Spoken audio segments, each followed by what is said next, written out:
have a point here. Yes, the point is that it doesn't matter what your record is as long as you win the division, you get a home playoff game. But there have been more 14-2 teams that advance to the Super Bowl than 7-9 teams. So you would have to feel good if you're 14-2 and you make the playoffs as opposed to 7-9. So many things and basically, I think he was reading off what they would have to do in order to get to the Super Bowl. But he's right. At the end of the day, Skip, it's about winning in the division and having a home playoff game, and we'll see what happens. But I don't know if they feel as good about themselves as, say, Green Bay feels about themselves, or New Orleans feel about themselves, or the Saints or some of these other teams that's been playing particularly well all year long feels about themselves. But he's right in theory. It doesn't matter what your record is. If you win the division, you get a home playoff game. You can win 5 games.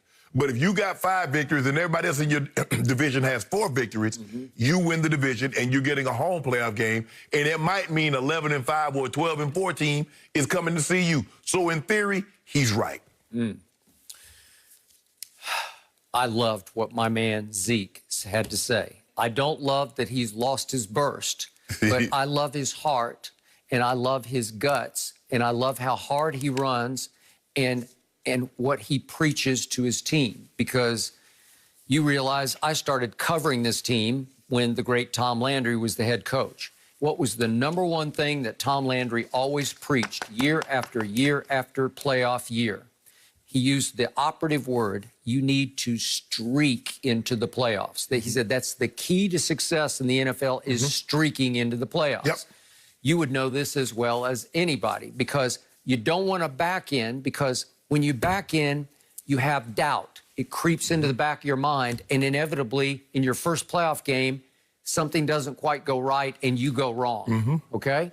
So there's something about unity and momentum and that magical quality of takeoff. I can't explain it, but I've been around teams that just took off.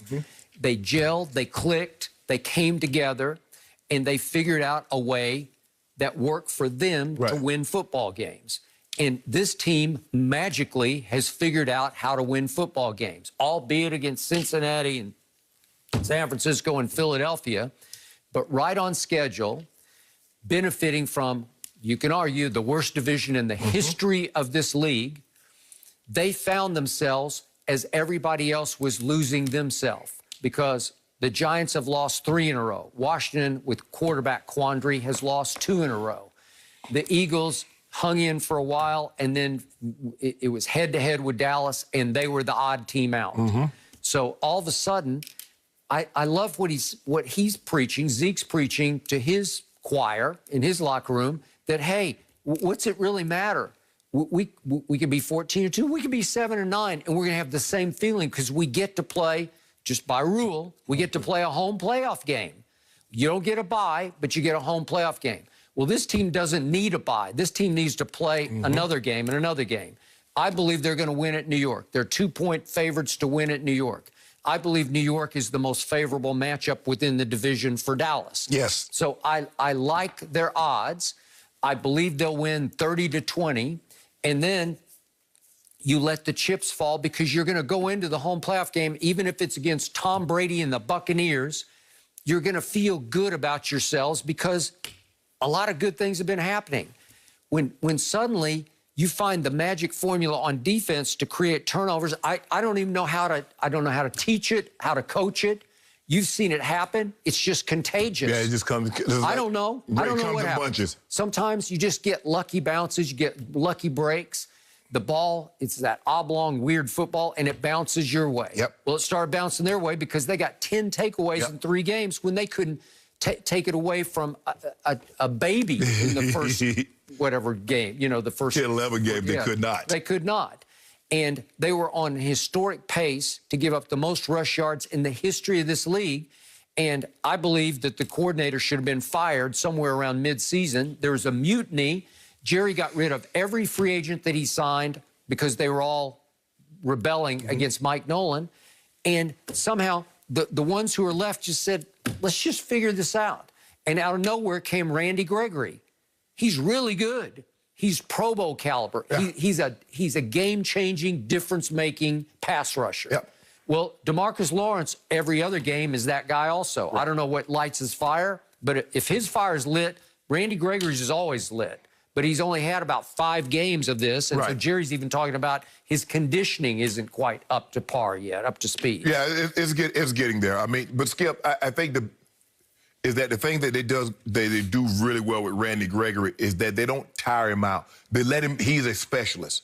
So let him just specialize. Let him go get the quarterback. You don't want him wanting offensive tackles wearing on him. You don't want people cutting him down on the run game. Just let him come in. Let it get second and long. Let it get third and long so that joker fresh. He might not give you but 25 plays, but those going to be 25 hellacious plays. All right. Aldon Smith has been a force. He's not the best pass rusher, but he is so big and so strong and so experienced. He can hold that line. Well, the thing is that what Randy Gregory can do, and it's very unique, and if you look at all the great edge rushers, Skip, they can bend. If you look at Randy Gregory, he can bend. You look at D-Law can bend. If you can do that, you're going to be elite at pass rusher. Okay. And all of a sudden, out of nowhere, Donovan Wilson at the back end of my defense, he's a playmaker. He's a hitter. Stephon Diggs, his brothers, Trayvon. Okay. He's a ball hawk. You can get him now. You can get him with a couple of double moves, but you better be careful now. Okay. And again, I come and go on Jalen Smith, but I got to tell you, he plays his tail off. He plays hard. He flies around. Sometimes he's flying the wrong place at the wrong time. But he led them in tackles against Philadelphia and was all over the field. Good, Skip, they tell you, sometimes good things happen when you just hustle. That is correct. And you know, he was hustling. Yep. Jalen Hurts fumbled the football. Guess what? He hustling. He right there, Johnny on the spot. He get it. Big turnover. Because he could, you saw Kelsey almost got it back. Jalen Smith not hustling. They get the ball back. Who knows? They maybe go in and score. It's a one-score game. On offense, when you have Andy Dalton, he's capable of putting up big numbers. Is he consistently capable? I don't know. But he's done it at such a high level for so long. I trust him in these games. He's been in a lot of big games when he was You trust him, huh? I do. Okay. I do. Okay. Well, does he not have 3 of the best weapons in the league? Oh, yeah. All right. Yeah. I trust him. Okay. And you got Zeke playing as hard as he's played, as fresh as he's played. He says he's healthy as he's been for a couple of years. And Tony Pollard and Dalton Schultz, I'm trying to figure out got weapons. I'm trying to figure out as a running back how you get healthier at the end of the season. That's what he said. I think what happened was he got healthier when Tony Pollard started running. It's possible. It's amazing when Tony Pollard break off a 40-yarder, Skip, and Tony Pollard breaking out 10 and 15-yarder. Man, you know what? I don't feel bad at all, man. Well, good. For 3 games, he had been kicked in the calf, and it was like a bruised calf, not a pulled calf, bruised. And then plus, what did he do earlier, Skip? He went like 3-4 games in a row. Fumbling. Okay? So they're not turning the ball over. Right. They're creating turnovers. It's contagious, the momentum, and again. So go ahead and get this L up out of here so I can be done with you on Monday. Yep.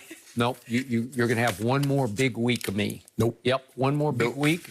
And then here comes Tampa Bay, and the dream dies. The Washington football team going to put this thing to it. No. The Washington football team. Alex Smith is not good enough. Speaking of big games, do you trust Andy Dalton or Alex Smith more in big games? Give me check down. No, give me Andy Dalton. Give me check down. Hey, look at Alex Smith in San Francisco losing to Eli in a home NFC championship game. You think about how many home games you guys have lost. Andy Dalton scored 0 points against San Diego one year, 27-0. You know what? That's like last year.